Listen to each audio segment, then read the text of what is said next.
I'm Lynn with Psychic Focus at psychicfocus.blogspot.com, and today I tackled a question on Enlil in the Old Testament. But before I go into my read that I did today, I wanted to do a quick revisit of a post I did actually on Enlil and Enki, and it was a few years ago, so I thought it was interesting to revisit it. I wanted to share it with you because it blends into today's reading. So the question I approached a few years ago was this: who was Enki and Enlil? What was their role, if any, in creating humans on Earth? Is Enlil blocking our knowledge of things we know today? And as I read through this, I put my mind back into the place of doing that reading. And I remember when I heard the names Enlil and Enki, I felt like those were names that we created with our human tones. A lot of times when you tune into, maybe it's an ET, maybe it's a spirit guide, some being on the other side, what you have to remember is in the spirit world, they have a wide range of things and ways they can say names. We are limited by our 3D voice box, our 3D bodies of how we can pronounce things, hear things, and say things. So I got that. I felt like their name was something else or pronounced another way, but for us to be able to relate to them as a being, those were the names that we tied to them.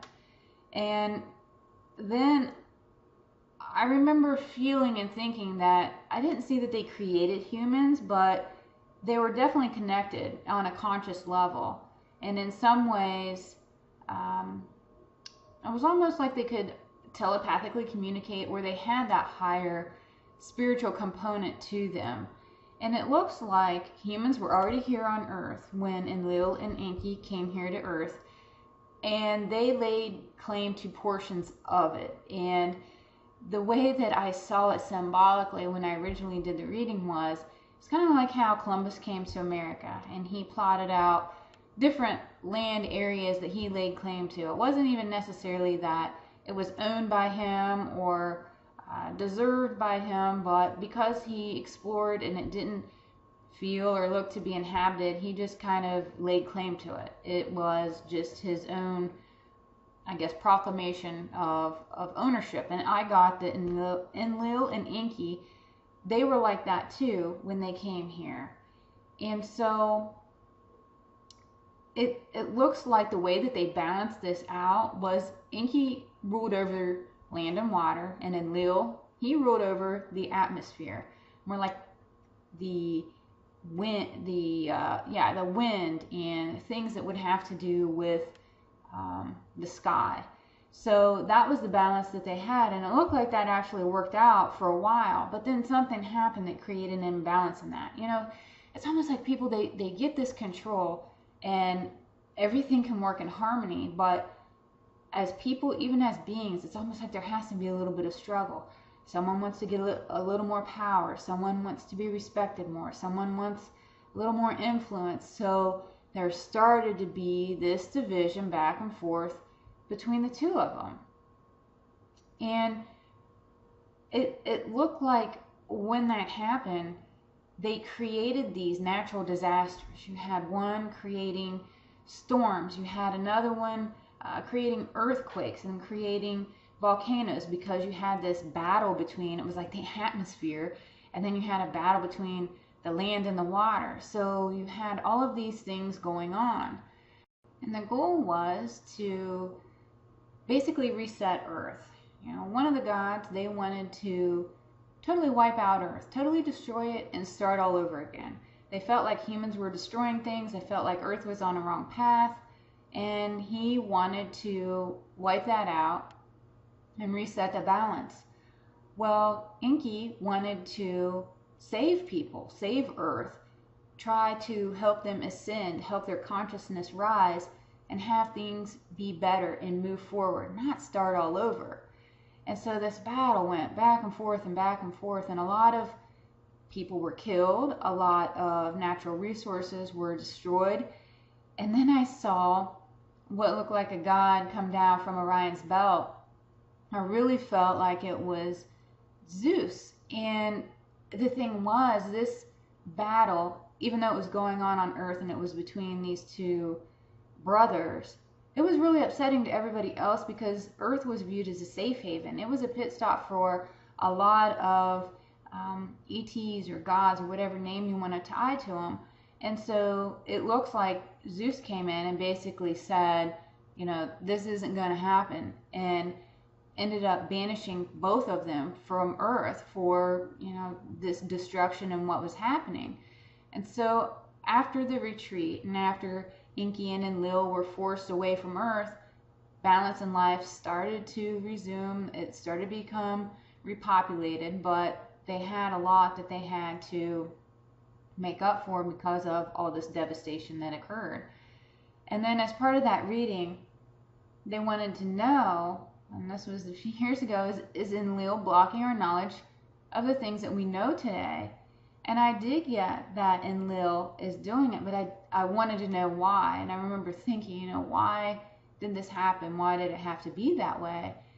And I get it was punishment for not being wiped out and allowing a fresh start of a new type of human to occur, because he didn't get to basically wipe Earth clean and start all over again. So his way to deal with it, or his punishment, was to block us.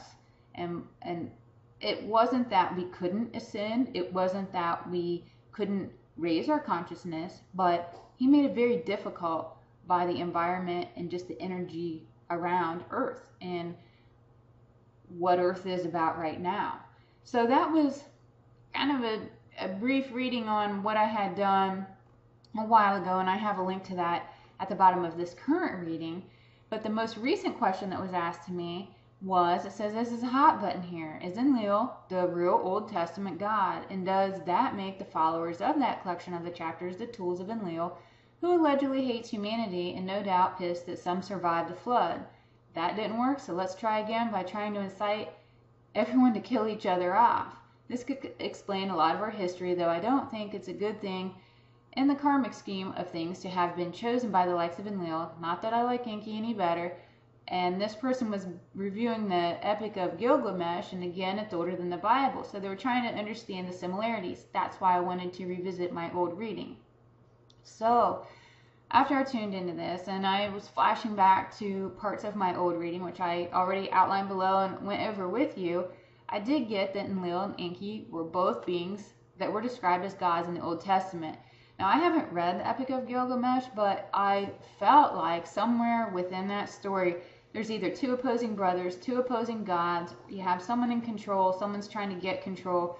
There is some kind of balance of power that becomes off balance, and I got that a lot of feuding occurred between them. So be curious to see in comments from those of you who have read that, how that fits.